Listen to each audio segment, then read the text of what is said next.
Thank you, Rosalio. I'm Al Walker. I'm in Sacramento, and I'm the supervising oil and gas engineer for Programs 2, and I'm temporarily helping out with Programs 1 while that vacancy is filled. I want to thank you also for participating today and your interest in the Division of Oil and Gas and Geothermal Resources. I'm a mechanical engineer with a master's in petroleum engineering and an MBA, 35 years predominantly in exploration, production, and academia. And I've been at the Division of Oil and Gas for about 2 years. And I'd like to echo what Ken said early on. I've really found this to be an enjoyable experience to be participating in the Division of Oil and Gas. So I'd like to talk a little bit about Programs 1 and Programs 2.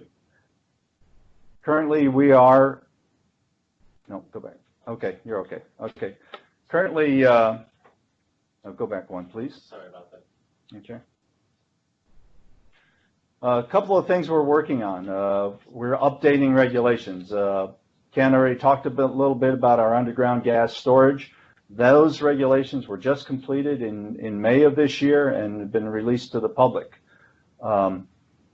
We are currently working on another set for underground injection control and updating our regulations there. And we kicked off a project just about 2 months ago on our well construction regulations. Those will be completed in 2020. Ken talked about WellStar. We're updating our data management program and to make it state-of-the-art. And then some of our emerging programs that we have in Programs 1 and Programs 2 are underground gas storage. That program is less than 2 years old, and we currently have about 25 technical staff manning our underground gas storage program. Enforcement and idle wells are both less than 1 year old, so these are pretty much brand new programs. Now, just to remind you again, Programs 1 is underground injection control, data management, and well stimulation technology, or fracking if you would. And Programs 2 is the California Environmental Quality Act, underground gas storage, and our GIS unit. And I supervise Programs 2. Next slide, please. Why should you consider working on Programs 1 and 2? The programs in Sacramento are a little higher level in employment other than your field inspectors and stuff like that. Everything is, not everything, but most positions are associate level oil and gas engineer or researcher or environmental scientist or higher, although we do have a few entry-level positions. A lot of our entry-level staff eventually find their way to go out to the districts to enhance their careers, and then they might come back to programs later on.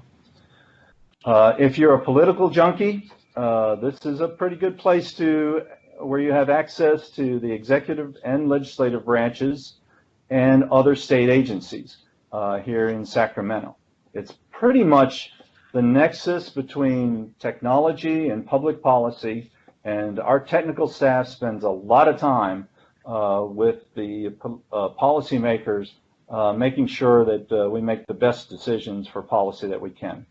If you're into research, we have a lot of interaction with Lawrence Berkeley National Lab, Lawrence Livermore National Laboratory, and Sandia National Labs. In fact, I was at Lawrence Berkeley all day yesterday going over some of the innovations that they have there at Lawrence Berkeley, and we consult with them on many things. For instance, with the Aliso Canyon incident, they were on hand the whole time, and as were people from Lawrence Livermore and Sandia. So a lot of interaction with the national laboratories. And then, as Ken introduced in the beginning, we are spearheading a regulatory renewal on a number of avenues. Our underground gas storage regulations are the most current in the country. Our UIC regulations will be there, and then all our other regulations are currently being updated.